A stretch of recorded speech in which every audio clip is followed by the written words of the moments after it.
Welcome to So Into Bourbon. I'm Glenn. This is Charlie. Charlie, tell the good folks watching at home just what we're going to do tonight. Tonight, we are going to offer this amazing offering from the Buffalotrace Distillery, Stag, and tell you, is this worth seeking out and standing in line for? We'll find out.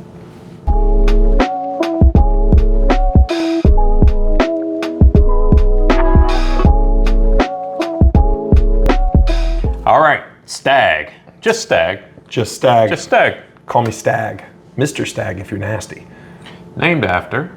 George T. Stagg. Who was George T. Stagg, Charlie? I'm glad you asked. George T. Stagg was born in Kentucky on December 19, 1815. I don't think anybody cares. Nobody cares. George T. Stagg was one of the giants of bourbon during the Gilded Age of bourbon.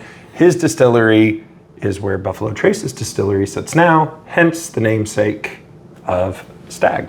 Absolutely. And this used to be, what, Stagg Jr., is that correct? Stagg Jr. Okay. George T. Stagg is part of Buffalotrace's highly lauded antique collection.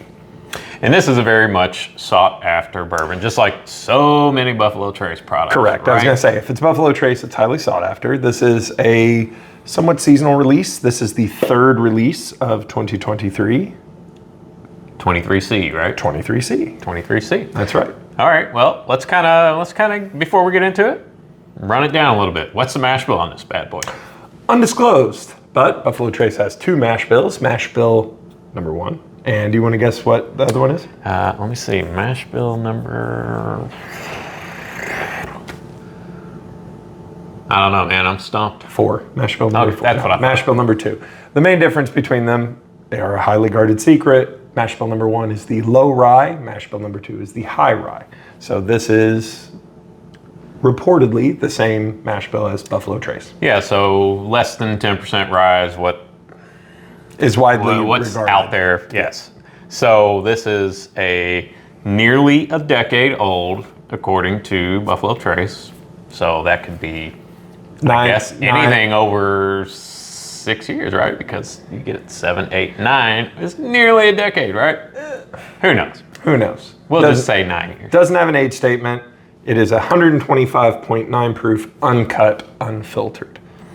So this is a put your big boy pants on and get ready to take a ride. That's right. And this is a little unusual for us. If you've watched any of our episodes, you know that Glenn and I don't always get those highly allocated because, contrary to popular belief, nobody sends us these bottles. We purchase or find or have friends that get them and let us borrow our bottle. We're not spending most of our time in line or signing up for lotteries or making connections and greasing palms in liquor stores. Right. So this one was actually kind of stumbled upon in a Kroger here local, $55 out the door. Can't beat that. Can't beat it with the steak. Because I know people are paying a lot more than $55 for this bad boy, aren't they? I have had Stag before, many years ago. It's been at least 4 or 5 years. And my recollection of the batch that I had was it was very hot. And I remember not enjoying it because it was just hot. So Yeah. I'm excited to get into this one. I am too. I've had just a sample, I believe of one of last year's releases, and I thought the same. Very hot. Hot. So let's see. This has performed very well. Yeah, people love it. But is it worthy of the hype? Let's find out. Boy, it looks... I hate big fat bottles with black labels because it makes it look so dark, and then you kind of get it in a glass, And it's a little disappointing, isn't it? Well, it's not disappointing. It's a really pretty kind of copper color, but it's It's not as dark as you expect from yes, looking at the bottle. 100%. Looks pretty thick though. It does. I was just getting ready to say it doesn't swirl like it should. And I can smell it from here. Oh, that's nice. Yeah, it's a beautiful nose. Actually, much better than I expected. It is. It does. I did get a big whiff of a little bit of ethanol. 125.9 expected. Yeah, I haven't really. I'm not picking up a whole lot of ethanol at all. Sweet, very sweet. burnt sugar. There's Burnt sugar. It's got a little bit of funk there to it. Yeah, is that a? What is that? almost a caramel smell. Yeah, there's definitely Like a some candy caramel bar? there. Like almost like a Nougat. yeah, nougat. That's a new one. Tastes like nougat. It smells like nougat. All right, now I'm pretty genuinely excited. Excellent I'm getting notes. some leather on this too. Okay. Yeah. A little earthiness, maybe. Oh, okay. All right, just we're taste going it. to taste it Let's now. taste it. Stag, not Junior. Cheers.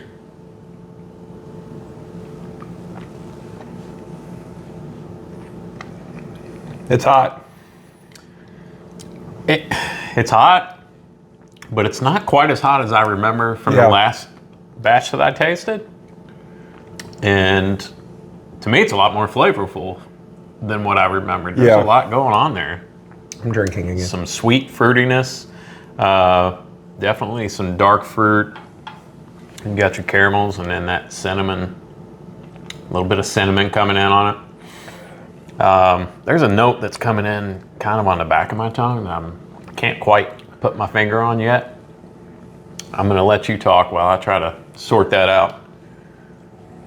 It is second drink. It's calm. My first drink just shocks your palate because it is very proofy at 125.9 proof. It's a little hot, but it's also very flavorful. And I think the combination of those two things on my first drink was like, man, you really need some time to process. Second drink, much more mellow. Everything you said was right. Kind of a sweetness, a little bit of fruit sweetness there, a bunch of burnt sugar, and then you're left with this kind of oaky tannin. You said leather, so I think I have it in my head, kind of a leather. But the finish, it just kind of sits on your tongue, and it's not cascading flavor, it's just flavor that sticks around. Yeah. Really nice. It's got a really nice flavor despite the heat. And honestly, I'm surprised because usually I'm the one who's like, oh, that's hot. And you're a little less, sensitive to that. And I feel like we're the opposite tonight. I get the heat more on the finish. I think I've figured out maybe what that note was. Maybe an orange. Do you get an orange, like a citrusy orange? Yeah. Or tangerine kind of on the end, on the back of your tongue? Yep, on your, like, right at the start of the finish, like kind of not mid-palate, and then it's like a little citrus, kind of a tingle. Yeah. I am going to do something, and Glenn and I have talked about this a while. I'm going to add 1 drop of water, if I can do it, just to see. I'm gonna follow your lead here and see what happens here. I put and one. This is so scientific. It is scientific. I just put 1 good drop, and I just want to see how that, because there's less than an ounce in there now. I don't know if it changed the nose much. No, I don't think so. Get a little cinnamon on there though now. Now I'm getting a little bit more caramel on it. I don't know if it's from the drop of water. I mean, it wasn't much water, barely a drop.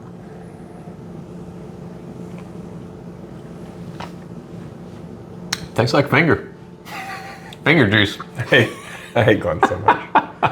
Very scientific. There's a little bit less of that orange fruit note on the end than there was before adding the water. I am getting much more of, which is very strange because this is less than 10% rye. I am getting a lot now, after that drop, of tingle on the sides and the front of my tongue, like almost like a high rye. And I don't disagree with you there. Yeah, I like it. I like it a lot. I think it's a good offering. So let's get into it. Obviously, darn good bottle of bourbon. Good bottle of bourbon. $55. $55 all day long. All day long. $100. I would probably, no. Yeah. Yeah, No go for me. No go for me. And part of that is the principle of the thing. When you know how much something costs in real life, it's like Blanton's. Right. Would you buy a bottle of Blanton's for $65 on the shelf? Most bourbon drinkers will. even if they don't like Blanton's, just to have it, right? To have it around to let their friends drink it. Would you buy it for $100? Most bourbon drinkers probably wouldn't. Some will if you love Blanton's, that's your deal. But this is one of those bottles that at retail, yes, I will buy. At secondary or higher, no, I don't think I'll buy. there's too many bottles out there, similar proof, barrel strength, that offer just as much or maybe even more than this bottle, in my opinion. Yeah, and I...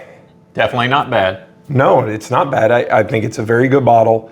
I am with you, though, that part of the bad of bourbon as a hobby now is the demand is outpacing the supply and prices are going up, inflation, along with everything else. So that sucks because things are expensive. However, to your point, this may be the golden age of bourbon, because if you can't find what you're looking for, there are plenty of other options that may be less expensive or readily available that you can try those. Yeah, absolutely. And this may be another one that, once again, you pour it over a block of ice, changes flavor profile completely, pulls out some of those more nuanced flavors. So I plan to do that with this one, because recently I had that same experience with a bottle that we reviewed not too long ago, the Heaven's Door Single Barrel. Oh, yes. Where I drank it over a block of ice and a whole new flavor profile opened up to me. So it'll be fun to see how this opens up Absolutely. after having the neck pour out of it and a little oxygen, let some of that ethanol wear off. But overall, very good bottle. Yeah, great bottle. Rate it. For $54, At $55 out the door. I will give that a strong 7.6. That's a very scientific score. I will give this a 7.375. Okay. Very good. Must buy at $55. Do you stand in line and wait for it?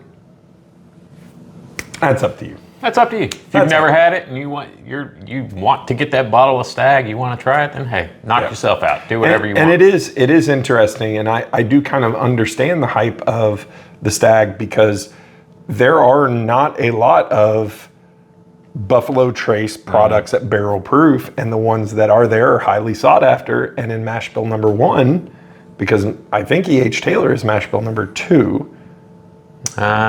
Is it 1? Yeah, well, sure either way, I think it's 1. Your options are E.H. Taylor barrel proof or Stag, and those are hard to find. So, I understand if Buffalotrace is your jam and that's your mash bill and that's your distillery and that's what you love, then obviously you want those barrel proof offerings, and they are few and far between. Knock yourself out. Go get them. Go get them. Glenn, Charlie. don't know what to do. You know what? I want you to hit that like and subscribe button to make sure that you get more quality content like this, right? It's very important. Super important. Absolutely. And you have to follow us on our socials. So Into Bourbon on Facebook. So Into Bourbon on Instagram. This handsome fellow on TikTok at Whiskey Realtor. I mean, you don't have to. You have We to. just would love for you to. State law. Right? State law? Oh, State law. okay. Yeah, you better do it. If you don't Do follow what Charlie us, says. That's right. If you don't follow us, then you don't love bourbon and you really like, I don't know, vodka or something. Ooh, you don't want that. Nobody likes it. All right, everybody. As always, keep your wallets loose. And your bungholes tight. Good night, everybody. Peace out. Does alcohol make you go blind? Can. Seems like I read that somewhere. It's a moonshine thing if you drink the heads. Really? Yeah, well, it does something to you. So you've heard of heads and tails of alcohol production. You throw off the first of the rum because it's too potent. Yeah. That's straight tequila. Stag. I can't believe they just changed the name to Stag. We're going to talk about it. It Means deer. That was a good pop. That was a episode worthy pop.